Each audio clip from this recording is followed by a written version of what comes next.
Hey everybody, this is the Sliders Review, and since it's Women's History Month, I'm here today to talk to you about Power Rangers Operation Overdrive episode At All Cost.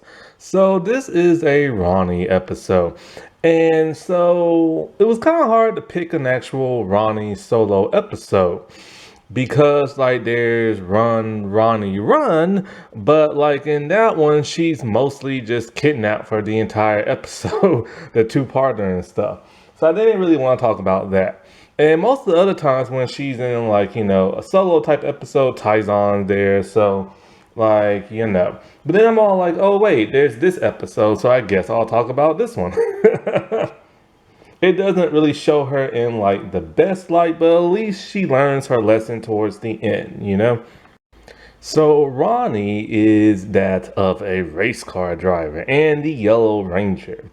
And so a lot of people don't like Operation Overdrive. I like it. I don't think it's like perfect by no means, but I think it's really enjoyable for what it is. And so like I own it on DVD. I forget the actress name who plays her. I want to say it's Caitlin Stacy, but I'm not 100% sure. I know I think she's a New Zealand actress. I don't think she's Australian, but I think she's from New Zealand. And you can always hear like her accent sometimes come out of her like American accent, which is so cute and everything. I think this was probably like one of her first acting roles and stuff. So, it happens. And to learn an American accent when it's like your first time, acting and stuff, that's gotta be hard and stuff. And a lot of the New Zealand stars had to do that from when like a lot of American shows come on over there. And so Ronnie, her thing is she loves to compete. She loves to play sports. But more than that, she hates to lose. She always wants to win. She always feels she has to prove herself and be the best. One person she has conflict in this episode is that of Matt. I think that's his name. It's been a good long while since I watched, Operation Overdrive. I think his name is Matt. It better be Matt or Max. I honestly don't remember. But the Red Ranger dude. Because they have to test like a weapon out. And it's the new drill that they have. And so it's really, really, really, really powerful. To where the moment they fire it, there's recoil on it and it knocks them back extremely far. And so because of this, she starts to get very competitive, and she almost in a way feels like people are downing her only because she's a girl and stuff. And so she wants to prove that she can do it, but she ends up falling on her butt. So basically throughout the entire episode, she plays a bunch of games with the other Rangers to the point where they just don't want to play with her no more. And that's because she takes all the fun out of playing because she's so competitive. And people who are like that do become very annoying and stuff.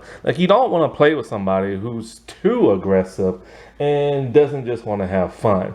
Spencer in this episode is at one of his best with his sarcasm. I really like how this dude plays a butler. I want him to play Alfred Pennyworth, man. He is just hilarious. He's from New Zealand. He sounds like he's British, and he plays a really good butler. Now on the villain side of things, we have Motor, and he is modeled after the Mighty Morphin Power Rangers Megazord. I loved how they did that this season, man, for the Sentai people. That was just so cool. I didn't even recognize it until people said it online. And so I love his layer. This is what I'm talking about, man. See right here. The Disney era and the Fox Kids era, man.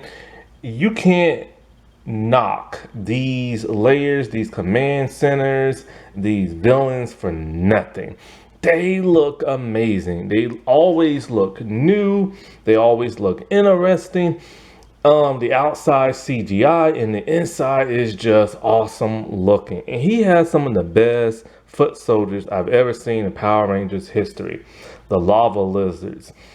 And so, like, then you get on over to the Nickelodeon and the Hasbro era, where they just redress the same rooms over and over again for per season. And it's pretty lazy and pretty cheap, if you ask me. And so, like, Motor, he's looking for a super soldier. And I think his foot soldiers actually get to talk, which is very rare in Power Rangers. And so, like, who's ever the strongest lava lizard, he wants them to take on his special power. So the Rangers happen to spot that, seeing, all the lava lizards fight each other. One is victorious, and so is endowed with this like super strength power. And he is like this half lizard, half like dragon thing, and he looks awesome looking. Well, the Rangers don't do such a good job of hiding, and they're found out very quickly. And so, like, they are unable to take on this new foe. Now, this new foe, Mothor wants him to have a dragon scale. Apparently, like, it will enhance the strength and help heal and stuff like that, a person. Interestingly enough, the Rangers are also looking for this dragon scale. So throughout the episode, you see more of Ronnie being competitive and nobody wanted to hang with her, to the point where they just don't hang with her and stuff. And so Spencer gives her some advice. The cool thing about Spencer is like Ernie. See, Mac's father, he is like, their mentor and their tech person. But Spencer, well, for that, the Rangers, but Spencer is like the human civilian mentor and stuff. And that's how Ernie was in Mighty Morphin. And so because of this, she no longer wants to be alienated and stuff. So she's going to cool her jets. And so, like, when they fight the little lizard, like, dragon dude again, Max's father has perfected like the laser, but he added a shield known as the Defender Vest. It makes it debut. And so in order to get this monster down, they're gonna have to like, drill through him and stuff. And so when they get the what is it? The little scale thing, they put it inside of the shield. And Ronnie has decided, you know what? I'm going to let you have this. I'm just going to back away and everything. And so he puts it in the shield and the Defender Vest like comes on him. When I saw this, I assumed the Defender Vest was like a battleizer or something like that. But it's more like a mega battle type thing. And so they use the drill and they use the vest, and the vest is supposed to like help protect. So all the Rangers get behind Max and they blast that dude. Well, of course, Mothor, has like a trick up his sleeve and he makes him go big. So they call on the Zords and everything. And these were some pretty cool looking Zords. And I love when they turn to Megazord mode. And so they have a drill type blaster thing for, the Zord. And it's like, I think it's like, there was like a fire or something. There was something that was going on. They had to put it out. Now this is the part that's kind of weird.